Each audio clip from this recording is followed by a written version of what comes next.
Hey guys, today I'm going to be doing a review on Red Dead Redemption 2, just the single player, not even the online. The reason why I wanted to do this is because I wanted to justify the price of the game for just the single player. The single player alone is probably worth the price of admission, and then they're going to add on the online later, which I'll do a separate review for. So the story begins with a main character, Arthur Morgan. He's a high-ranking outlaw in Dutch Van der Linde's crew, and they're both escaping Blackwater and the crimes that they committed there. So the story is the meat and potatoes of the game here. It's the main focal point of what's going on. Arthur Morgan is in the center of it, and it's him evolving as like a human being while being an outlaw, trying to escape all this like crap that's following him around, all the lawmen and other, outlaw groups and things like that. Per usual, Rockstar did a fantastic job with the voice acting. I believed all the characters, and they absolutely just knocked it out of the park. What do you think? If they wanted trouble, we wouldn't have seen them. Poor bastards. We really screwed them over down here. This game is a AAA title, and it's got AAA graphics. There's some points when I was playing in the game, really serious parts, maybe even when I'm getting chased by law or shot at, you kind of just pause for a moment and you look at the scenery and you're like, God damn, this game is fucking beautiful. It really does make you, pause and look at the scenery and really admire what Rockstar did here with their graphics and environmental detail and design. On top of that, the music and the sound design is top tier as well. There's some quests that are definitely highlighted by the fact that the music will pick up in intensity, like when you're going to do a big heist and rob a train or rob a bank or something like that. Get your horses ready! We have a train to rob!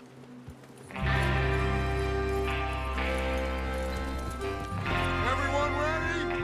All right, let's head out!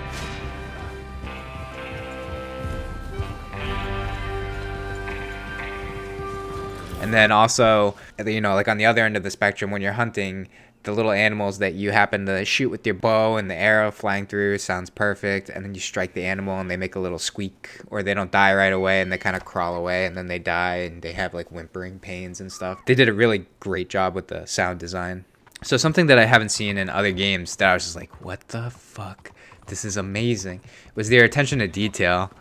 I can give you a couple examples because there's so many, but I'll give you a few examples that kind of stuck out in my mind. There's one instance when I went on a hunting trip and my horse was all packed up with different animals. I had 2 on the side, 1 on the back, a bunch of skins.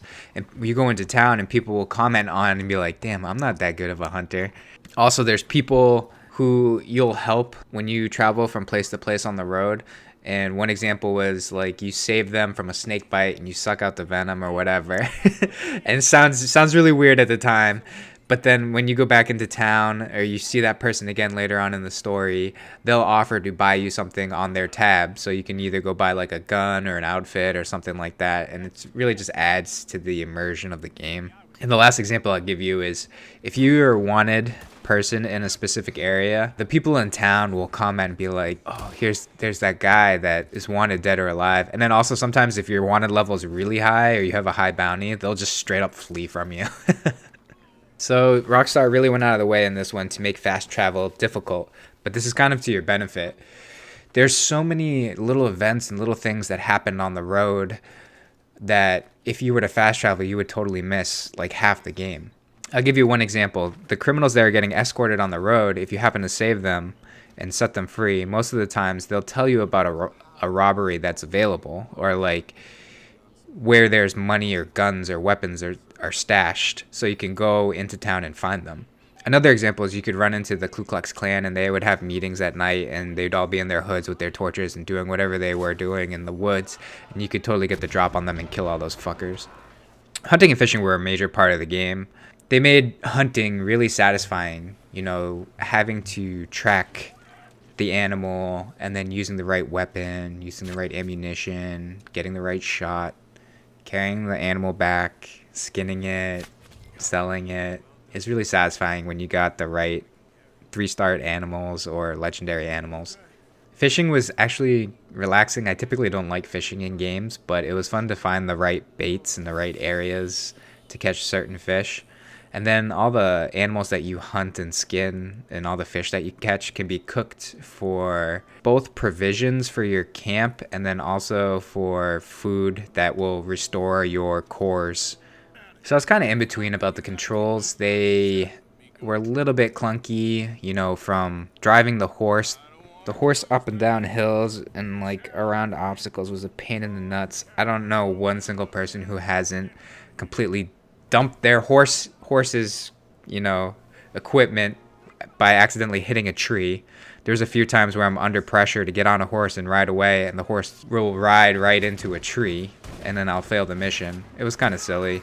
As far as combat goes, I thought combat was okay. It was enough to get you through the story. It's pretty much an auto lock system, and then you just kind of scoot the control up to the head to get a headshot. Obviously, the Deadeye here is, you know, the highlight, but you can't always do Deadeye. So when you're not using Deadeye, the combat was kind of trivial to a certain extent. There were some highlights to the combat though, as they added different munitions to your weapons. You could use like a slug and a shotgun versus the normal ammo. You could lasso animals and, you know, kill them that way. You can lasso people, obviously. There were some good things, but overall I thought the combat was kind of I thought crafting in the beginning was good. I liked making things that I could use, but then I found out later on that it's almost trivialized, where you don't really have to craft anything besides certain ammo and food for yourself. So some of the stuff that I didn't like was that certain quests were very linear and it didn't allow you to deviate from the quest line. Obviously, it makes sense to not kill someone that you're trying to save, but there was really like, there's only one way to save the person, and they're always going to do this on the quest, and you're always going to skip it with a horse at the end or something like that. It was kind of annoying. It also didn't really allow for you to do multiple quests at once. Maybe it's just there's too much going on, too much programming, but I think Rockstar kind of missed one here. God damn it, man. I wanted to loot all the shit on all the people, and then looting takes fucking forever to loot the people, and then the police or whoever, the detectives, come in while you're looting the bodies, and they're like, what the fuck are you doing? And then, you know, it turns into this whole thing. So I thought looting took way fucking too long. I wish it was just like you walked over something and it would loot it instead of having to like completely frisk down the motherfucker. So this is my brief review for the single player part of Red Dead Redemption 2. There are some negatives, very minor negatives, but I feel like overall, you know, 60-hour storyline, it's very well polished game. I really enjoyed it. There's a little bit of a learning curve in the beginning. It takes a little bit getting into. It's a nice slow burn, but it's a great game, and I definitely think it's worth the $60 and the price of admission. Plus, they're going to come out with online. Check out my online review later. I hope you guys enjoyed, and I'll catch you next time. Bye. Yeah.